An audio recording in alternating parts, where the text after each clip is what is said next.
ನಮಸ್ತೆ ಎಲ್ಲರಿಗೂ. ಹಿಂದಿನ ಕ್ಲಾಸ್ನಲ್ಲಿ ನೀವು ಭಿನ್ನರಾಶಿಗಳ ಬಗ್ಗೆ ತಿಳಿತಾ ಹೋಗಿದ್ರಿ. ಆ ಭಿನ್ನರಾಶಿಗಳಲ್ಲಿ ಭಿನ್ನರಾಶಿಯ ಸಂಕಲನ, ವ್ಯವಕಲನ ಮತ್ತು ಗುಣಾಕಾರ, ಭಾಗಾಕಾರ ಬಗ್ಗೆ ತಿಳಿತಾ ಹೋಗಿದ್ರಿ. ಆದರೆ ಇವತ್ತು ನಾವು ದಶಮಾಂಶಗಳ ಬಗ್ಗೆ ಅಧ್ಯಯನ ಮಾಡೋಣ. ಹಾಗಾದ್ರೆ ದಶಮಾಂಶಗಳು ಅಂದ್ರೆ ಏನು? ದಶಮಾಂಶಗಳು ಅಂದ್ರೆ ಭಿನ್ನರಾಶಿ ರೂಪದಲ್ಲಿರುವಂತಹ ಯಾವುದೇ ಪೂರ್ಣ ಸಂಖ್ಯೆಯಾಗಿರಲಿ ಅಥವಾ ಪೂರ್ಣಾಂಕಗಳಾಗಿರಲಿ ಅವುಗಳನ್ನ ಬಿಂದುಗಳು ಅಥವಾ ಯಾವುದೇ ಅಪೂರ್ಣ ಸಂಖ್ಯೆಗಳ ನಡುವೆ ಬಿಂದುಗಳನ್ನು ಹಾಕಿಕೊಂಡು ಬರೆಯುವುದಕ್ಕೆ ಏನಂತ ಕರಿತಾ ಹೋಗ್ತೀವಿ? ದಶಮಾಂಶಗಳು ಅಂತ ಹೇಳಿ ಕರಿತಾ ಹೋಗ್ತೀವಿ. ಉದಾಹರಣೆಗಾಗಿ ದಶಮಾಂಶಗಳು ಅಂದ್ರೆ ಈಗ 1/10 ಅಂತಿದೆ. ಇದು ಯಾವ ರೂಪದಲ್ಲಿದೆ? ಭಿನ್ನರಾಶಿ ರೂಪದಲ್ಲಿದೆ. ಈ ಭಿನ್ನರಾಶಿ ರೂಪದಲ್ಲಿರುವುದನ್ನ ದಶಮಾಂಶ ರೂಪದಲ್ಲಿ ಬರೆಯಿರಿ ಅಂತ ನಾವು ಯಾವ ರೀತಿಯಾಗಿ ಬರೀತೀವಿ? 0.1. ಯಾಕೆ ನಾನು 0.1 ಬರೆದೆ? 0.1 ಯಾಕೆ ಬರೆದೆ ಅಂದ್ರೆ ಇಲ್ಲಿ ಮೇಲ್ಗಡೆ ಒಂದನ್ನ ಬರೆದಿದ್ದೀನಿ, ಈ ನಂತರ ಇಲ್ಲಿ 1 0 ಇದೆ ಅಂದ್ರೆ ಇಲ್ಲಿ 1 ನಂಬರ್ ಬಿಟ್ಟು ನಾನು ಇಟ್ಟಿನಿ, ಬಿಂದು ಇಟ್ಟಿನಿ. ಈ ಬಿಂದು ಅಥವಾ ದಶಮಾಂಶ ಬಿಂದು, ಈ ಬಿಂದು ಏನಂತ ಕರೀತಾರೋ? ದಶಮಾಂಶ ಬಿಂದು ಅಂತ ಹೇಳಿ ಕರೀತಾರೆ. ಹಾಗಾದ್ರೆ ನಾವು ಇವತ್ತು ಈ ದಶಮಾಂಶಗಳ ಬಗ್ಗೆ ಒಂದೊಂದಾಗಿ ವಿಸ್ತಾರವಾಗಿ ನೋಡ್ತಾ ಹೋಗೋಣ. ಈ ಒಂದೇ ಉದಾಹರಣೆಯಲ್ಲಿ ನಾವು ನೋಡಬಹುದು. ಏನಿದೆ ನಮ್ಮ ಒಂದೇ ಉದಾಹರಣೆ? ಏನ್ ಕೊಟ್ಟಾರು? ಈ ಕೆಳಗಿನವುಗಳಲ್ಲಿ ಯಾವುದು ದೊಡ್ಡದು ಅಂತ ಹೇಳಿ ಕೊಟ್ಟಾರ. ಸೊ ಯಾವುದು ದೊಡ್ಡದು? ಈಗ ನೋಡಿ 0.580 ಮತ್ತು 0.048. ಸೊ 0.580 0.048 ಅಂದ್ರೆ ಇದನ್ನ ದಶಮಾಂಶದಿಂದ ಭಿನ್ನರಾಶಿಗಳು ಬರ್ಕೊಂಡು ನೋಡ್ಬೇಕು. ನಮ್ಗೆ ನೋಡಿದ ಕೂಡಲೇ ಗೊತ್ತಾಗ್ತದೆ ಯಾವುದು ದೊಡ್ಡದು ಯಾವುದು ದೊಡ್ಡದು. 0.5 ದೊಡ್ಡದು ಏನ್ 0.04 ದೊಡ್ಡದು? ಈಗ ನೋಡಿದ ಕೂಡಲೇ ಗೊತ್ತಾಯ್ತು 0.5 ದೊಡ್ಡದು ಅಂತ ಹೇಳಿ. ಅದನ್ನ ನಾವು ಯಾವ ರೀತಿ ಹೇಳ್ತೀವಿ ಅಂದ್ರೆ ಇದನ್ನ ಯಾವ ರೀತಿ ಬರೀತೀವಿ? 5/10. ನಾನು ಯಾಕೆ 10 ಬರ್ಕೊಂಡೆ ಅಂದ್ರೆ ಇದು 1 ನಂಬರ್ ಬಿಟ್ ಪಾಯಿಂಟ್ ಅದ, ಏನ್ ಮಾಡೋದನ್ನ 10 ಬರ್ಕೊಂಡಿನಿ. ಈಗ ಇದಕ್ಕೆ ಏನ್ ಬರ್ತೀವಿ ಅಂದ್ರೆ 4/100. ಯಾಕೆ ಇಲ್ಲಿ 100 ಬರ್ಕೊತೀನಿ ಅಂದ್ರೆ ಇಲ್ಲಿ 2 ನಂಬರ್ ಬಿಟ್ ಪಾಯಿಂಟ್ ಅದ ಅಂದ್ರೆ ನಾವು ಎಷ್ಟು ಸೊನ್ನೆಯನ್ನು ತೆಗೆದುಕೊಳ್ಬೇಕು? 2 ಸೊನ್ನೆಯನ್ನ ತೆಗೆದುಕೊಳ್ಬೇಕು. ಆ ಕಾರಣಕ್ಕಾಗಿ ಈಗ 0.5 ಮತ್ತು 0.04 ಅನ್ನ ನೋಡ್ತಾ ಹೋದಾಗ 0.5 ಏನಂದ್ರೆ ದೊಡ್ಡದು. ದೊಡ್ಡದು ಅಂದ್ರೆ ಯಾವ ಕಡೆ ದೊಡ್ಡದಿರ್ತದಲ್ಲ ಆ ಕಡೆ ಈ ಸಿಂಬಲ್ ಅನ್ನ ಹಾಕಬೇಕು. ಚಿಕ್ಕದು ಇದ್ರೆ ಇದು 0.5 ಮತ್ತು 0.04ರಲ್ಲಿ ಯಾವುದು ದೊಡ್ಡದು ಅಂದ್ರೆ 0.5 ದೊಡ್ಡದು. ನಂತರ ಈ ಎರಡನೇ ಉದಾಹರಣೆಯನ್ನು ನೋಡ್ತಾ ಹೋಗೋಣ. ಈ ಎರಡನೇ ಉದಾಹರಣೆಯಲ್ಲಿ ಏನಿದೆ? 1.37 ಮತ್ತು 1.49. ಇದನ್ನ ನೋಡಿದ ಕೂಡಲೇ ಗೊತ್ತಾಗ್ತದೆ ಯಾವುದು ದೊಡ್ಡದು ಯಾವುದು ಸಣ್ಣದು. ಸೊ ಈ ದೊಡ್ಡದು ಯಾವುದು? 1.37 ಅದ. ನೆಕ್ಸ್ಟ್ ಇದು 1.49 ಇದು. ಸೊ 1.37 1.49. ಇಲ್ಲಿ ನೋಡ್ರಿ, ಇದು 1ರ ಮೇಲೆ ಎಷ್ಟು ಪೈಸೆ ಅದ? 37 ಅಂತ ತಿಳ್ಕೊಳ್ಳಿ. ಸೊ ಇದು 1ರ ಮೇಲೆ ಎಷ್ಟು ಅದ? 49 ಅದ. ಸೊ ಹಾಗಾದ್ರೆ ದೊಡ್ಡ ಯಾವುದು? 1.49. ಸೊ ದೊಡ್ಡ ಸಂಖ್ಯೆ ಯಾವುದು? 1.37 ದೊಡ್ಡದು. 1.49 ಅಂದ್ರೆ 1.37ಕ್ಕೆ 1.49 ತೆಗೆದುಕೊಂಡಾಗ ಹೋಲಿಸಿದಾಗ ಯಾವುದು ದೊಡ್ಡದು? 1.49 ದೊಡ್ಡದು ಅಂತ ಹೇಳಿ ಕನ್ಸಿಡರ್ ಮಾಡ್ತೀವಿ. ಇಲ್ಲೇನ್ ಮಾಡಿವಿ? 0.05 0.04. ಇಲ್ಲಿ 10 ಅದ, ಇಲ್ಲಿ 100 ಅದ. ಸೊ ಈ ಕಡೆ 0.5 ದೊಡ್ಡದು. ಸೊ ಇಲ್ಲಿ 1.37 1.49 ಅಲ್ಲಿ 1.49 ದೊಡ್ಡದು ಅಂತ ಹೇಳಿ ತಿಳಿತೀವಿ. ನಂತರ ಎರಡನೇ ಪ್ರಶ್ನೆ. ಈ ಎರಡನೇ ಪ್ರಶ್ನೆಯಲ್ಲಿ ಈ ಕೊಟ್ಟಿರುವಂತಹ ಸಂಖ್ಯೆಗಳನ್ನ ರೂಪಾಯಿಗಳಲ್ಲಿ ವ್ಯಕ್ತಪಡಿಸಿ ಅಂತ. ಸೊ ರೂಪಾಯಿಗಳಲ್ಲಿ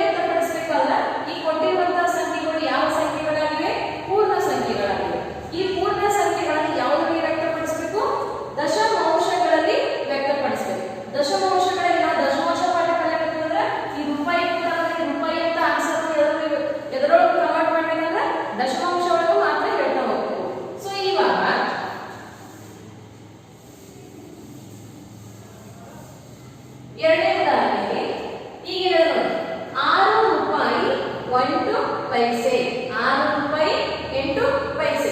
ಹಾಗಾದ್ರೆ ನಮ್ದು 1 ರೂಪಾಯಿ ಅಂದ್ರೆ ಎಷ್ಟು ಪೈಸೆ? 1 ರೂಪಾಯಿ ಅಂದ್ರೆ 100 ಪೈಸೆ.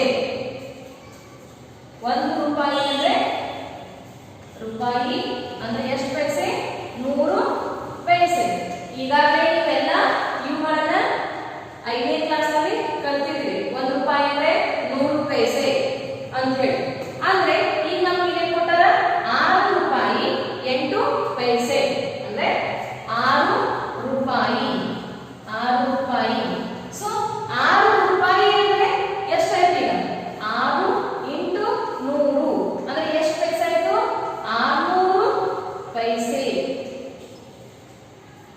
1 ರೂಪಾಯಿ ಅಂದ್ರೆ 100 ಪೈಸೆ, 6 ರೂಪಾಯಿ ಅಂದ್ರೆ 600 ಪೈಸೆ. ಇಲ್ಲಿ ಕೊಟ್ಟಾರೇನು? 6 ರೂಪಾಯಿ 8 ಪೈಸೆ ಅಂತ ಕೊಟ್ಟಾರ. ಈ 6 ರೂಪಾಯಿ ಅಂದ್ರೆ 600 ಪೈಸೆ. ಇಲ್ಲಿ ಮೇಲ್ಗಡೆ ಎಷ್ಟದ?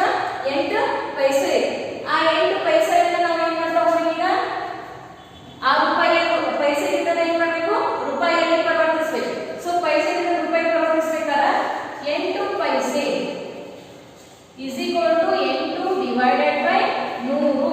ಯಾಕೆ 100 ಇಟ್ಕೊಂಡಿನ? 8 ಪೈಸೆ ಇರೋದ್ರಿಂದ 8 divided by 100 ಇಟ್ಟಿನಿ. ಯಾಕೆ 100 ಇಟ್ಟಿನಿ ಅಂದ್ರೆ 1 ರೂಪಾಯಿ is equal to 100 ಐತಿ. ಈ 100 ಇರೋ ಕಾರಣಕ್ಕಾಗಿ ಏನು ಇಟ್ಕೊಂಡಿನಿ? ಕೆಳಗೆ 8 divided by 100 ಇಟ್ಟಿನಿ. ಸೊ ಹಾಗಾದ್ರೆ ಎಷ್ಟು 10 ರೂಪಾಯಿ ಮಾಡ್ಬೇಕಾದ್ರೆ ಇದನ್ನ? 8 ಅಂದ್ರೆ 0.08 ಪೈಸೆ ಅಂದ್ರೆ ಎಷ್ಟು ರೂಪಾಯಿ ಆಗಿತ್ತು? 0. ರೂಪಾಯಿ. ಇದು ಎಷ್ಟು ಬಂತು? 8 ಡಿವೈಡೆಡ್ ಬೈ 100 ಇಟ್ಕೊಂಡಿದ್ರೆ 0.08 ರೂಪಾಯಿ. ಇವಾಗ ನಮಗೆ ಏನು ಕೊಟ್ಟರು? 6 ರೂಪಾಯಿ.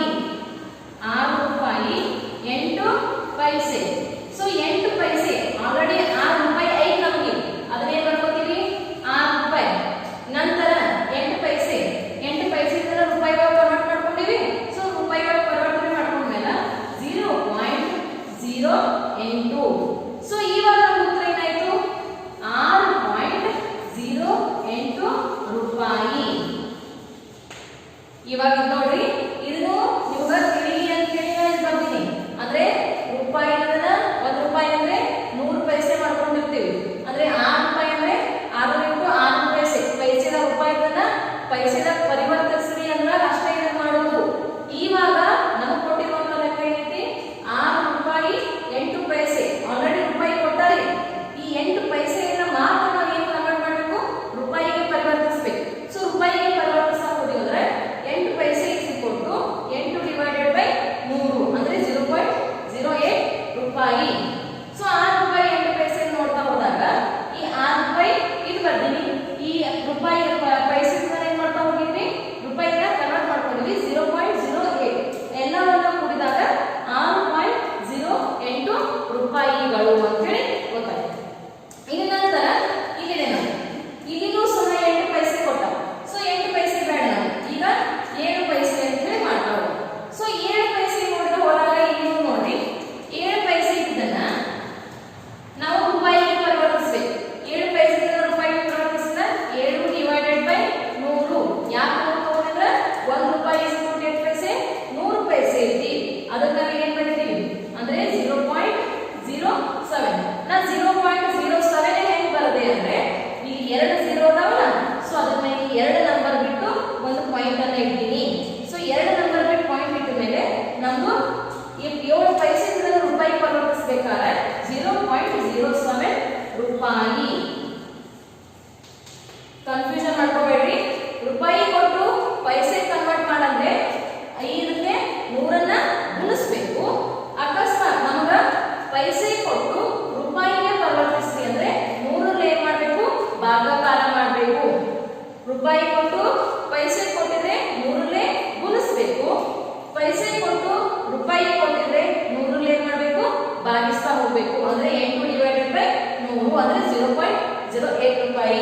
ಇಲ್ಲಿ 7 ಪೈಸೆ ಕೊಟ್ಟಾರ. ಇದನ್ನ ಪೈಸೆ ಏನ್ ಮಾಡ್ಬೇಕು? ರೂಪಾಯಿ ಕನ್ವರ್ಟ್ ಮಾಡ್ಬೇಕಾದ್ರೆ 7 divided by 100 is equal to 0.07 ರೂಪಾಯಿಗಳು ಅಂತ ಹೇಳಿ ತಿಳಿತೀವಿ. ನಂತರ ಸಿ ಇವುಗಳನ್ನ ಕೆಜಿಗಳ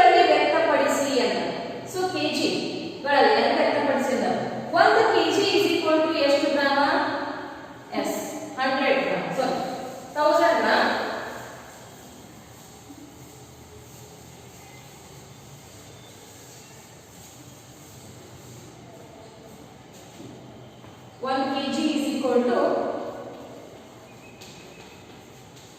1000 gram. So 1 kg is equal to 1000 gram ನಲ್ಲಿ ಈ ಕೆಜಿಗಳಲ್ಲಿ ವ್ಯಕ್ತಪಡಿಸಿ ಒಂದೇದೇನು ಕೊಟ್ಟಾರ 200 ಗ್ರಾಂ. ಆ 200 ಗ್ರಾಂ ಇದನ್ನ ಕೆಜಿಗೆ ಪರಿವರ್ತಿಸಬೇಕು. ಮೊದಲು ನಾವು ಗ್ರಾಂ ಇದನ್ನ ಕೆಜಿ ಪರಿವರ್ತಿಸೋಕ್ಕಿಂತ ಕೆಜಿ ಇದನ್ನ ಗ್ರಾಮಿಗೆ ಪರಿವರ್ತಿಸಬಹುದು. ಒಂದು ಉದಾಹರಣೆ ನೋಡೋಣ. ಈ ಉದಾಹರಣೆಯಲ್ಲಿ 9 ಕೆಜಿಯನ್ನ ಗ್ರಾಮ್ಗೆ ಪರಿವರ್ತಿಸಿ ಎಂದಿದ್ದಾರೆ. ಪರಿವರ್ತಿಸಿ. ಸೊ 9 ಕೆಜಿ ಇದನ್ನ ಗ್ರಾಮ್ ಪರಿವರ್ತಿಸಬೇಕಾದ ಇಲ್ಲಿ ನೋಡಿ 1 ಕೆಜಿ ಅಂದ್ರೆ 1000 ಗ್ರಾಂ.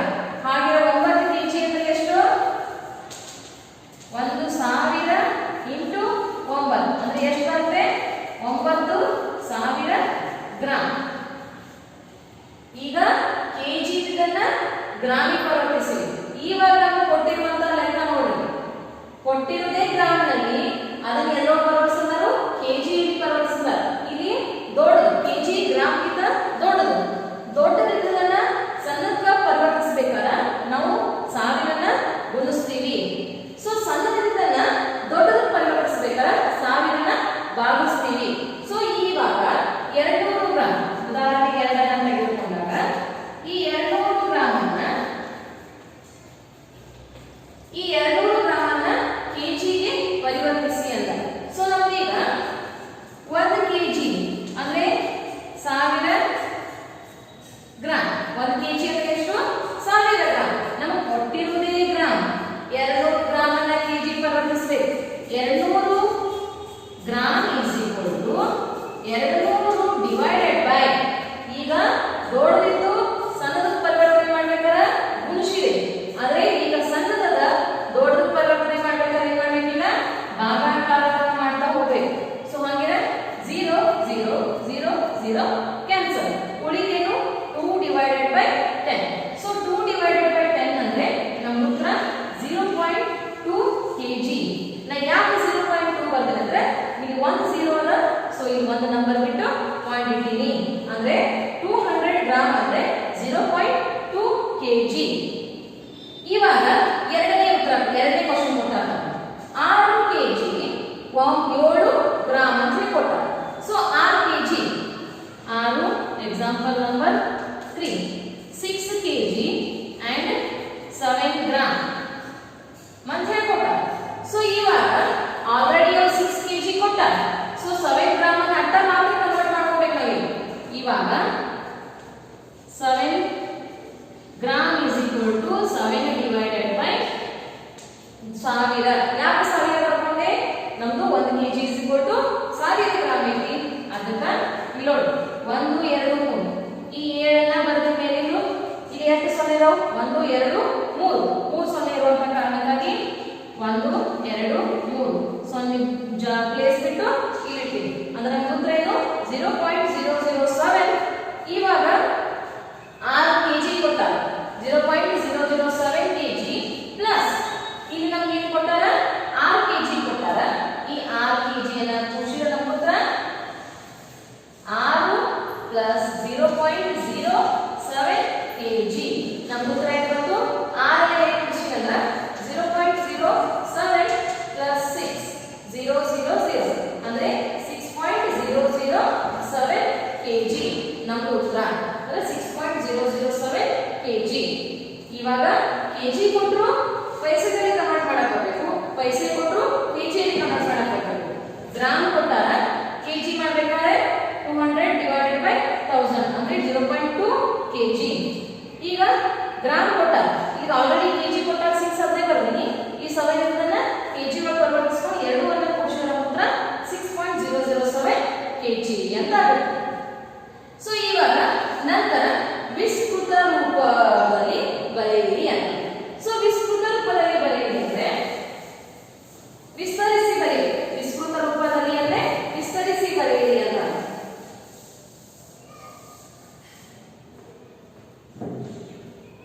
ವಿಸ್ತೃತ ರೂಪದಲ್ಲಿ ಬರೆಯಿರಿ ಅಂದ್ರೆ ಈಗ ನೋಡಿ 200.03 200.03 ಅಲ್ಲಿ ಇದನ್ನ ಓದ್ತೀವಿ ಯಾವ ಸ್ಥಾನ? ಇದು ಓದುವಂತಹ ಇದು ಬಿಡಿ ಸ್ಥಾನದಲ್ಲಿ. ಹೌದಾ? 10ರ ಸ್ಥಾನದಲ್ಲಿ. ಸೊ ಇದ್ಯಾವ ಸ್ಥಾನದಲ್ಲಿ ಐತಿ 100, ಇದು 100ರ ಸ್ಥಾನದಲ್ಲಿ. ಸೊ ನಾವು ಈ ಪಾಯಿಂಟ್ ಬಿಟ್ಟು ಈಚೆ ಕಡೆ ಇದೆಲ್ಲ ಬಿಡಿ 10 100 1000 ಅಂತ ಓದ್ತಾ ಹೋಗ್ತೀವಿ. ಆದ್ರೆ ಈ ಪಾಯಿಂಟ್ ಬಿಟ್ಟು ಈ ಕಡೆ ಇರೋದನ್ನ ಬೇರೆ ತರ ಓದ್ತೀವಿ. ದಶಾಂಶ, ಶತಾಂಶ, ಸಹಸ್ರಾಂಶ. ಇದಕ್ಕೆ ಏನಂತ ಬರೀತೀವಿ? ದಶಾಂಶ. ಇದಕ್ಕ ದಶಾಂಶ. ನಂತರ ಇದಕ್ಕ ಶತಾಂಶ. ಶತಾಂಶ. ಅಕಸ್ಮಾತ್ ಇಲ್ಲಿ ಕೊಟ್ಟಿದ್ರೆ 7 ಕೊಟ್ಟಿದ್ರೆ ಇದನ್ನ ನಾವು ಏನಂತ ಹೋಗ್ತೀವಿ? ಸಹಸ್ರಾಂಶ. ಇವಾಗ ನೋಡ್ರಿ, ನಾವು ಈ ಕಡೆ ಪಾಯಿಂಟ್ ಬಿಟ್ಟು ಈ ಕಡೆ ಇರುವಂತ ನಂಬರ್ ಅನ್ನ ಹೆಂಗ್ ಕೊಟ್ಟು ಹೋಗ್ತೀವಿ? ಬಿಡಿ 10 100 ಎಡಗಡೆ ಬಲಗಡೆಯಿಂದ ಎಡಗಡೆ ಹೋಗ್ತೀವಿ. ಆದ್ರೆ ಪಾಯಿಂಟ್ ಬಿಟ್ಟು ಈ ಕಡೆ ಇರುವಂತ ಅಂಕಿಗಳನ್ನ ಯಾವ ರೀತಿ ಓದ್ತೀವಿ? ಎಡಗಡೆಯಿಂದ ಬಲಗಡೆ ಕಡೆ ಓದ್ತೀವಿ. ಅಂದ್ರೆ ಬಿಡಿ 10 100 ಇದು ದಶಾಂಶ, ಶತಾಂಶ, ಸಹಸ್ರಾಂಶ. ದಶಾಂಶ, ಶತಾಂಶ, ಸಹಸ್ರಾಂಶ. ಸೊ ಬಿಡಿ ಅಂದ್ರೆ ನಮ್ಗೆ ಏನಿರ್ತೈತಿ? ಯಾವಾಗಲೂ 1 ಇರ್ತೈತಿ. ಇಂಟು 1. 10ರ ಸ್ಥಾನ ಅಂದ್ರೆ ಏನಿರ್ತೈತಿ? 10. 100 ಅಂದ್ರೆ ಏನಿರ್ತೈತಿ? 100 ಇರ್ತೈತಿ. ಸೊ ನಾವು ಗುಣಾಕಾರ ಮಾಡ್ಕೊಂಡು ಹೋಗ್ತೀವಿ. ಈಗ ದಶಾಂಶ ಅಂದ್ರೆ ಏನಿರ್ತೈತಪ್ಪ ಅಂದ್ರೆ 1 ಡಿವೈಡೆಡ್ ಬೈ 10. ಶತಾಂಶ ಅಂದ್ರೆ 1 ಡಿವೈಡೆಡ್ ಬೈ 100. ಸಹಸ್ರಾಂಶ ಅಂದ್ರೆ 1 ಡಿವೈಡೆಡ್ ಬೈ 1000. ಅಂದ್ರೆ ದಶಾಂಶ ಅಂದ್ರೆ 1 ಡಿವೈಡ್ ಬೈ 10, ಶತಾಂಶ ಅಂದ್ರೆ 1 ಡಿವೈಡ್ ಬೈ 100, ಸಹಸ್ರಾಂಶ ಅಂದ್ರೆ 1 ಡಿವೈಡೆಡ್ ಬೈ 1000. ಈ ರೀತಿ ಇದ್ದಾಗ ನಮಗದೇನು ಬರೆಯಲು? ವಿಸ್ತೃತ ರೂಪದಲ್ಲಿ ಬರೆಯಿರಿ ಅಲ್ಲ. ಸೊ ವಿಸ್ತೃತ ರೂಪದಲ್ಲಿ ಬರೀತಾ ಹೋದಾಗ ಇವಾಗ ನೋಡ್ರಿ 0.03 ಅಂದ ಇಷ್ಟೇ. ಸೊ ಇವಾಗ ನಾವು ಬರಿತಾ ಹೋಗ್ಬೇಕಾದ್ರೆ ಇದನ್ನ ವಿಸ್ತರಣೆ ಮಾಡ್ತೀವಿ. 100 ಪ್ಲಸ್ 0 ಪ್ಲಸ್ 2 3 ಸ್ಥಾನ ಐತಿ, ಇಂಟು ಬರ್ದೀನಿ 0 0 ಐತಿ. ನೆಕ್ಸ್ಟ್ ಬಿಡಿ ಸ್ಥಾನದಲ್ಲೂ 0 ಐತಿ, ಪ್ಲಸ್ ಇನ್ನು ಮುಂದೆ 10ನ್ನ 0ನ್ನ ಎಕ್ಸ್ಪ್ರೆಸ್ ಮಾಡಬೇಕಲ್ಲ, ಅಂದ್ರೆ ದಶಾಂಶ ಸ್ಥಾನದಾಗಿರೋದನ್ನ ನಾವು ವಿಸ್ತರಿಸ್ತೇವೆ. ಅದನ್ನ ಏನ್ ಬರಿತೀವಿ ಅಂದ್ರೆ 0 ಡಿವೈಡೆಡ್ ಬೈ 10 ಅಂತಾನೆ ಬರೀಬಹುದು, ಇಲ್ಲಾಂದ್ರೆ 0 ಅಂತ ಬರೆದ್ರು ನಡೀತೈತಿ. ಸೊ ಈಗ 0 ಪ್ಲಸ್ 3 ಏನದ? 1 ಡಿವೈಡೆಡ್ ಬೈ 100 ಅದ. So 1 divided by 100. ಇದು ನೋಡಿ ಯಾವ ಸ್ಥಾನ ಐತಿ? ಶತಾಂಶ ಸ್ಥಾನದಲ್ಲಿ ಐತಿ. 1 ಡಿವೈಡೆಡ್ ಬೈ 100 ಅಂತ ಹೇಳಿ ಬರೀತೀವಿ. ಇನ್ನೊಂದು ಉದಾಹರಣೆ 12.75 ಅಂತ ಹೇಳಿ ತಗೋದು. ಸೊ 12.75 ಅನ್ನ ಹೆಂಗ್ ವಿಸ್ತರಿಸ್ತೀರಿ? 1 ಇಂಟು 10. ಯಾಕ? 1 10ರ ಸ್ಥಾನದಲ್ಲಿ ಇಂಟು 10 ಪ್ಲಸ್ 2 ಬಿಡಿ ಸ್ಥಾನದಲ್ಲಿ 2 ಇಂಟು 1 ಪ್ಲಸ್ 7 ಡಿವೈಡೆಡ್ ಬೈ 10. ಯಾಕ? 10 ದಶಾಂಶ, 5 ಶತಾಂಶ. ಯಾಕ? 5 ಡಿವೈಡೆಡ್ ಬೈ 100. ಈ ರೀತಿಯಾಗಿ ನಾವು ಏನ್ ಮಾಡ್ಕೋಬೇಕು? ವಿಸ್ತರಿಸಿ ಬರಿತಾ ಹೋಗಬೇಕು. ಇದೊಂದು ಉದಾಹರಣೆಯನ್ನ ಕೊಟ್ಟಾರೆ.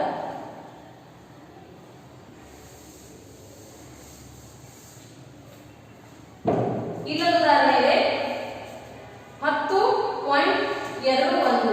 10.251.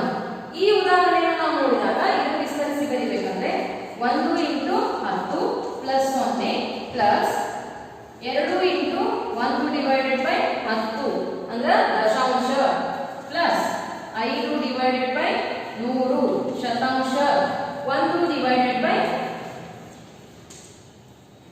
1000 ಸಹಸ್ರಾಂಶ. ಇಲ್ಲಿ ಬಿಡಿ ಸ್ಥಾನ ಬರ್ತೈತಿ, ಆದ್ರೆ ಇಲ್ಲಿ ಬಿಡಿ ಸ್ಥಾನ ಬರಂಗಿಲ್ಲ. ದಶಾಂಶ, ಶತಾಂಶ, ಸಹಸ್ರಾಂಶ. ಈ ರೀತಿಯಾಗಿ ನಾವು ವಿಸ್ತರಿಸಿ ಬರೀತಾ ಹೋಗ್ತೀವಿ. ಸೊ ಇನ್ನೊಂದು ಸಮಸ್ಯೆ ಇದೆ, ಆ ಸಮಸ್ಯೆಯನ್ನು ನಾವು ನೋಡ್ತಾ ಹೋಗ್ತೀವಿ.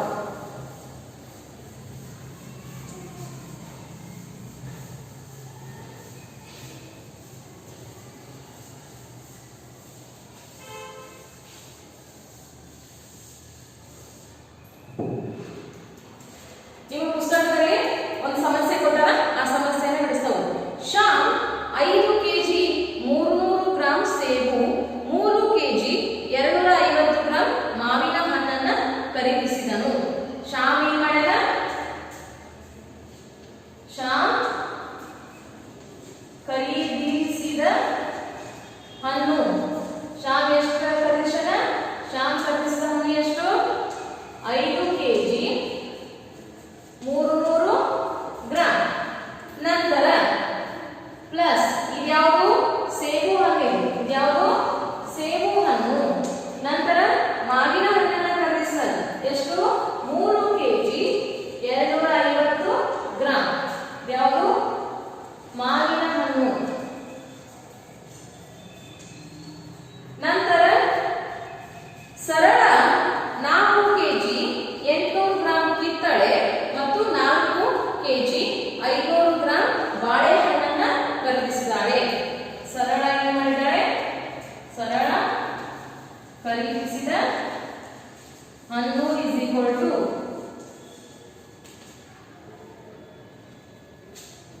4 ಕೆಜಿ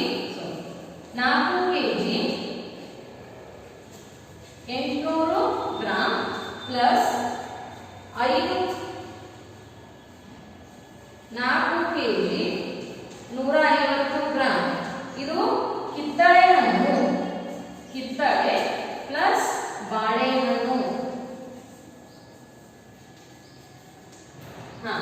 ಇವಾಗ ನೋಡಿ ಶ್ಯಾಮ್ ಏನ್ ಮಾಡ್ಯಾನ 5 ಕೆಜಿ 300 ಗ್ರಾಂ ಸೇಬುವನ್ನು ತೆಗೆದುಕೊಂಡನ. ಮಾವಿನ ಹಣ್ಣ 3 ಕೆಜಿ 250 ಗ್ರಾಂ ಮಾವಿನ ಹಣ್ಣನ್ನು ತೆಗೆದುಕೊಂಡನ. ನಂತರ ಸರಳ ಕರಗಿಸಿದ ಹಣ್ಣು ಎಷ್ಟು 4 ಕೆಜಿ 800 ಗ್ರಾಂ ಕಿತ್ತಳೆ, ಆಮೇಲೆ ಬಾಳೆಹಣ್ಣು 4 ಕೆಜಿ 500 ಗ್ರಾಂ ಕಿತ್ತಳೆ ತೆಗೆದುಕೊಂಡನ. ಹಾಗಾದರೆ ಇವರಿಬ್ಬರಲ್ಲಿ ಯಾರು ಹೆಚ್ಚು ಹಣ್ಣುಗಳನ್ನ ಖರೀದಿಸಿದರು ಅಂತ ಹೇಳಿ ಕೇಳ್ಯಾರ. ಇವರಿಬ್ಬರಲ್ಲಿ ಯಾರು ಹೆಚ್ಚು ಹಣ್ಣುಗಳನ್ನ ಖರೀದಿಸಿದಾರ ಅಂತ ಕೇಳ್ಯಾರ. ಹಾಗಾಗಿ ಕೂಡಿಸ್ಬೇಕು ಪಡಿಬೇಕು. ಸೊ ಯಾರು ಹೆಚ್ಚು ಅನ್ನೋದ್ರೆ ಕೂಡಿಸ್ತಾ ಹೋಗ್ಬೇಕು. ಸೊ ಇವಾಗ ಗ್ರಾಮ್ ಅನ್ನ ಕೂಡಿಸ್ಬೇಕು, ಕೆಜಿಯನ್ನ ಕೂಡಿಸ್ತಾ ಹೋಗ್ಬೇಕು. ಸೊ ಇವಾಗ ಶ್ಯಾಮನ 5 ಕೆಜಿ 300 ಗ್ರಾಂ 3 ಕೆಜಿ 250 ಗ್ರಾಂ ಈ ರೀತಿ ಕೂಡಿಸಿ 0 0 0 5 5 3 2 5 5 3 8. ಸೊ ಈಗ ಶ್ಯಾಮ್ ಖರೀದಿಸಿದ ಹಣ್ಣು ಎಷ್ಟು 8 ಕೆಜಿ 550 ಗ್ರಾಂ. ನಂತರ ಸರಳ ಖರೀದಿಸಿದ ಹಣ್ಣು ಎಷ್ಟು 4 kg 800 gram 4 kg 150 gram. So ಎರಡನ್ನ ಕೂಡಿಸ್ತಾ ಹೋದಾಗ 0 5 9 4 4 8 ಕೆಜಿ 950 ಗ್ರಾಂ. ಸೊ ಹಾಗಾದ್ರೆ ನಮ್ಗೆ ಎಷ್ಟು ಬರ್ತಂದ್ರ 8 ಕೆಜಿ 950 ಗ್ರಾಂ. ಸೊ ಇವರಿಬ್ಬರಲ್ಲಿ ನಾವು ನೋಡಿದಾಗ ಶ್ಯಾಮದ ಎಷ್ಟೈತಿ 8 ಕೆಜಿ ಅದ 550 ಗ್ರಾಂ ಅದ. ಸರಳ ಎಷ್ಟದ 8 ಕೆಜಿ ಅದ 950 ಗ್ರಾಂ ಅದ. ಸೊ ಹಾಗಾದ್ರೆ ಯಾರು ಹೆಚ್ಚು ಹಣ್ಣು ಖರೀದಿಸಿದ್ರು ಸರಳ. ಹೆಚ್ಚು ಹಣ್ಣು ಖರೀದಿಸಿದವರು ಯಾರು ಸರಳ. ಸರಳ ಹೆಚ್ಚು ಹಣ್ಣನ್ನ ಖರೀದಿಸಿದಳು.